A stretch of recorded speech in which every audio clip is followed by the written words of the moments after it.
Hey everybody, Kimberly here, and I'm really excited to share with you what's inside the box of the Lord of the Rings Duel for Middle-earth.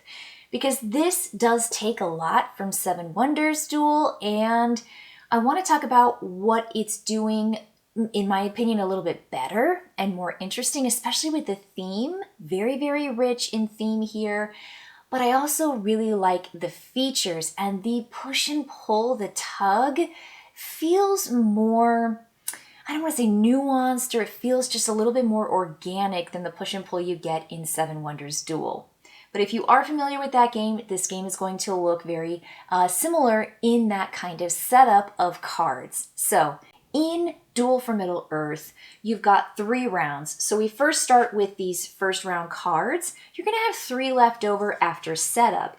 And there's always going to be this kind of display where you can only take a card as long as it's fully revealed or available, meaning there's not 1 or 2 cards covering it. So right now, the only cards that are available for players to draft are the bottom row.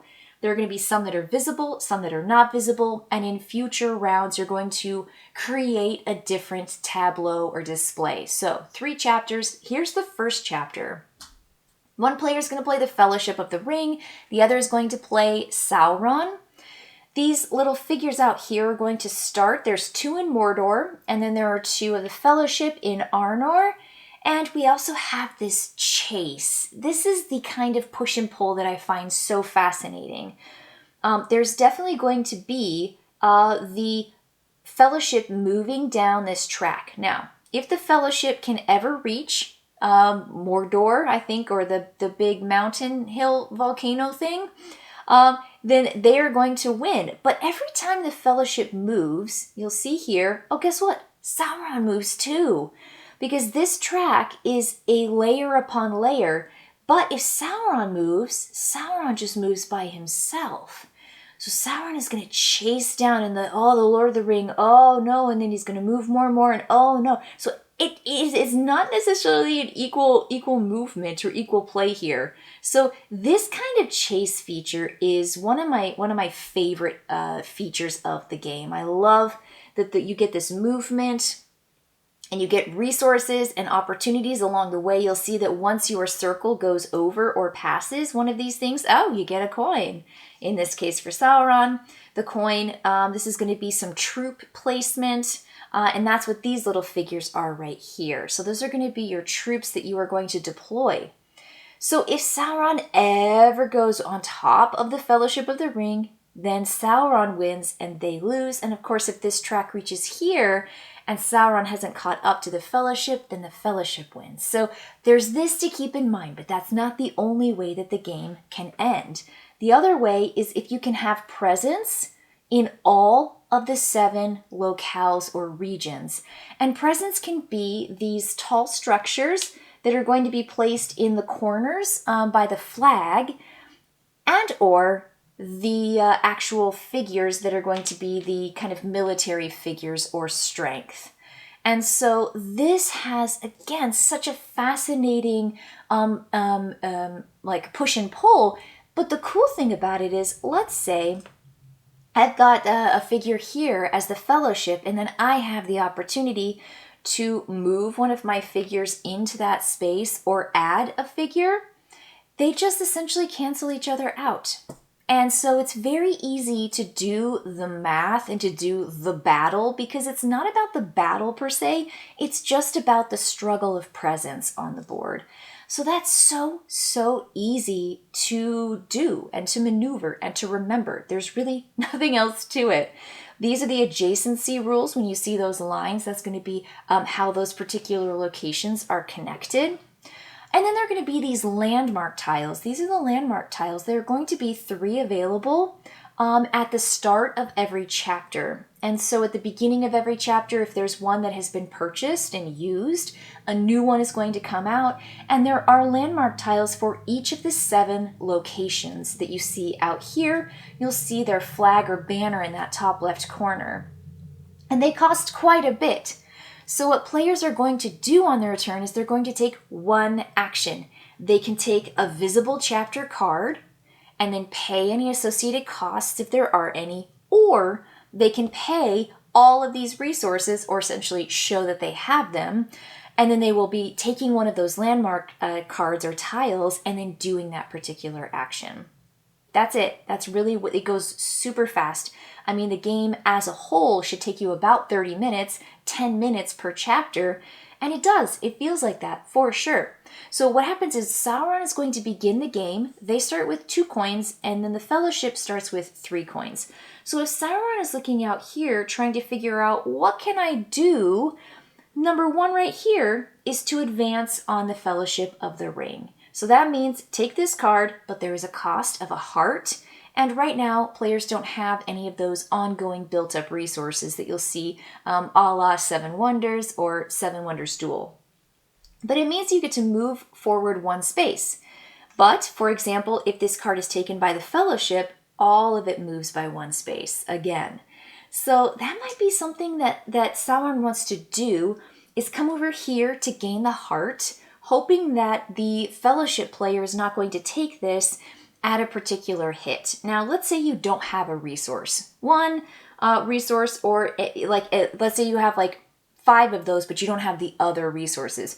You can always pay a coin back to the supply for every missing resource that you don't have.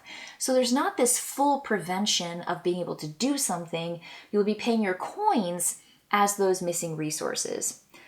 The other thing, taking one of these fight cards, this is going to get your units out here on the board, and it says you get to put 1 in blue or black, and it's a blue up here is this one, and then black is here. So for Sauron to do that and put 1 in black would be to thin out the Fellowship of the Ring players' troops in Arnor. So that could be a really amazing, aggressive move at the beginning of the game for the very first turn. And when you have a symbol in the top corner, it allows you to gain one of those cards in future rounds. Whenever you see that symbol, it kind of like has a chain effect.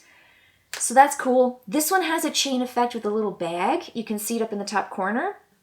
And again, the cost is going to be down here. So let's say you take a card. You can always discard it instead of putting it into your play area and gaining the number of coins as the round we're in. So first round, it's 1 coin for taking a card and discarding it to the discard pile. If it's round 2, you're going to get 2 coins for it. If it's the 3rd round, you get 3 coins. So that's the other choice that players have in this game. These are going to be those built up ongoing resources that you keep in front of you. You'll see up here there's a book and a crown. There's some more opportunities for fight. The green cards are going to be up here. So that's, again, very familiar for players who understand the Seven Wonders and the Seven Wonders Duel symbols. So those are going to be opportunities for players to gain immediate benefits and ongoing benefits. And how you count that is just by looking at the cards in front of you. If you get this horn and you put it in your player area, great, nothing happens. But if you get a second horn, you get to draw from the horn stack, the supply there. You will draw 2, and then you will pick 1 to place in front of you, and you put the 1 back on top of the stack. If you have 3 different symbols, this is going to happen once per game, period. When you get 3, you are going to choose 1 token from each of the 3 that you have, pick 1, and then put the others back on top of the stack. And so you want to gain these into your player area so that you can gain those abilities. If you gather the support of 6, all 6 of the symbols of those race tiles in front of you in your player area, you win the game. That's another way to win the game. So there are going to be a variety of paths. It's going to be collecting those symbols in front of you, conquering Middle Earth, which is all 7 of the regions having your presence available or inside of those locations, and then the quest for the ring, which I've already talked about. So there's so much here. There's a lot to play with, and there are so many different strategies that you can go for based on what cards are available when they're available. So this game is just really fun. I mean, so engaging and dynamite. It's just uber replayable. And I feel like all the different ways of getting to a goal or the win goal for either side is absolutely dependent on the players, their strategy, the cards that come out, the tiles that come out, and the order of those particular bonuses, what's available to you when you draw them and what's not. So just a ton to like here, and I find this to be super, super like cutthroat and edge of your seat. Who's going to pull out that win and where? And you have to be really vigilant to see what your opponent is doing so that you can hopefully thwart that and advance your own strategy, because you got to be careful here, especially if you're playing with someone who's not going to pull any of their punches, which I hope you're playing with that kind of player. All right, boy, a lot to like here. Dive into the Lord of the Rings Duel for Middle-earth as fast as you can. I think this is a dynamite game. All right, I'll see you later, folks. Bye.